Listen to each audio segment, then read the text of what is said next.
నమస్తే welcome to I dream నేను మీ మాధురి.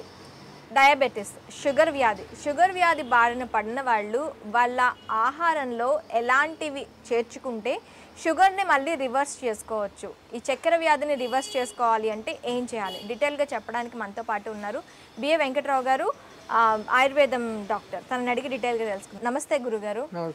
గురుగారు, మనకి మ్యాక్సిమం షుగర్ అని అనగానే అసలు తగ్గదు అంటారు, చక్కెర వ్యాధి వచ్చిందంటే అసలు తగ్గదు అంటారు. ఆయుర్వేదంలో మనకి చక్కెర వ్యాధి వస్తే ఒకవేళ దాన్ని రివర్స్ చేసుకోవడానికి అంటే అది పూర్తిగా తగ్గిపోవడానికి ఏమైనా మందులు ఉన్నాయా? సింపుల్గా చెప్పాలంటే పటిక, ఈ పటిక పొడి చేసి పొంగించాల నీళ్ళల్లో. పొంగించిన తర్వాత దింపేస్తే మళ్ళీ గడ్డ కడుతుంది. ఆ గడ్డ అయిన తర్వాత దాన్ని పొడి చేయాలి, పౌడర్ చేయాలి. ఓకే, చేసి దాన్ని సీసాలు డబ్బాలో పెట్టుకోవాలా. చిటికెడు అంటే ఇట్లా ఇట్లా తీస్తే ఎంత వస్తుంది, అంత సుమారు 5 గ్రాములు 6 గ్రాములే వస్తుంది. చిటికెడు అంటారు. ఆ చిటికెడు వేసుకోవాలా, నీళ్ళు తాగాల. ఓకే, దానికి ఇంకేమీ లేదు. ఇట్లా 40 రోజులు తినాల. 40 రోజులు తిన్న తర్వాత టెస్ట్ చేయించుకోవాలా షుగర్ ఏ లెవెల్లో ఉందని. అప్పుడు ఇంకా అవసరం అనుకుంటే ఇంకో 40 రోజులు తినాలి. ఓకే, అప్పుడు సరిపోయింది, కంట్రోల్లో ఉంది అంటే మానేయాలి. అంటే స్పటిక అంటే మనకి నార్మల్గా బయట దొరికే తీపి పట్టిక లేకపోతే ఉప్పు పట్టిక? అదే పట్టిక ఒకటే రకం ఉంటుంది. తీపి పట్టిక వేరేగా ఉంటుంది కదా, కండ చక్కెర అంటారు. కండ చక్కెర అది వేరు, పట్టిక ఇది ఉప్పు. ఓకే, క్షార వస్తువుల్లో ఇది ఒకటి క్షారం. కాబట్టి ఈ పట్టికను పొంగించాల, అంటే శుద్ధి అవుతుంది. పొంగించి శుద్ధి అవుతుంది, దాంట్లో ఉన్న దోషం పోతుంది, శుద్ధి అవుతుంది. ఆ పట్టికను పొంగించిన తర్వాత మళ్ళీ ఆరబెడితే అది గడ్డ కడుతుంది.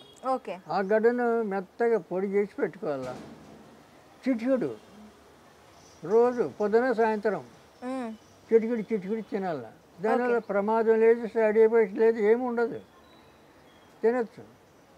సింపుల్ అది, తగ్గిపోతుంది. మేము 21 మూలికలతోటి ఒక ఫార్ములా తయారు చేసాం ఈ షుగర్కే.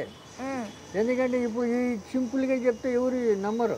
అవును, వాళ్ళకి డౌట్ వస్తుంది. అవును, దాంతోనే పోతుందా, దాంతో పోతే ఇన్ని హాస్పిటల్కి ఇన్ని మందులు ఎందుకు అని అంటారు. కానీ పోతుంది, నమ్మల్లా. ఏదైనా నమ్మకంతో పని అవుతుంది. అవును, ఇక నమ్మనప్పుడు మేము 21 మూలికలు కలిపి చేసినాం. అవి పొడి చేసి మేము క్యాప్సూల్లో పెట్టి ఇస్తాం. ఓకే, హాస్పిటల్ ఇస్తాం. అవి ఇస్తే దాని మీద కాస్త వాళ్ళకు భరోసా. ఇక దానికి ఛార్జ్ అవుతుంది కదా, అది చెప్తాం. ఇంట్లో ఉచితంగా చేసుకునేది ఏది వద్దు, డబ్బులు పెడితేనే నమ్మకం. లేకపోతే ఒట్టిగా ఇచ్చినామనుకోండి, ఊరికే ఇస్తే అదేం పని చేస్తుంది, ఊరికే ఇచ్చాడు ఇట్లా మాట్లాడతారు, తేలిక అయిపోతుంది. అలా కాదు. ఇప్పుడు అది ఆ రకంగా మేము క్యాప్సూల్ ఇస్తాము. తర్వాత ఇంగ్లీకి రసాయనం అని దాన్ని శుద్ధి చేసి అదొక మాత్ర, కంది గింజంత మాత్రలు ఉంటాయి. ఓకే, అవి అది ఇది 2 కలిపి ఒక క్యాప్సూల్ ఈ మాత్ర వేసుకోవాలి. వేసుకుంటే ఒక నెలకే ఇస్తాం. నెల టెస్టింగ్ చేసుకోవాలి, కంట్రోల్ అయిందా మానేయచ్చు, లేదా 2 నెలలు. ఓకే, 2 నెలలు తినేయాలి. ఇట్లా ఇప్పుడు వేలాది మందికి ఇస్తున్నాం, మేము పని చేస్తున్నాం. 2 నెలలకు తగ్గిపోతుంది, కంట్రోల్ అయిపోతుంది. అంటే షుగర్ పూర్తిగా పోనవసరం లేదు. అది కంట్రోల్ అయిన తర్వాత మళ్ళీ వేసుకోవాలంటారా? మళ్ళీ జన్మలో రాదు, రాదు. కాంబినేషను చాలా గొప్ప మూలికలన్నీ కలుపుతాం, దాన్ని మళ్ళీ రాదు. ఇప్పుడు ఆయుర్వేదంలో ఏ రోగమైనా తగ్గిందంటే అది మళ్ళీ రాదు, ఇది గుర్తుంచుకోండి. ఆయుర్వేదంలో అలోపతి అట్లా కాదు, టెంపరీ, అప్పటికప్పుడు పనిచేస్తుంది. అవును, తర్వాత అది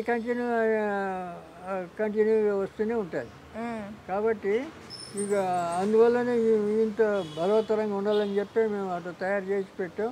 ఓకే, సింపుల్గా ఎవరైనా చేసుకోండి మీ ఇష్టం అని చెప్తాం.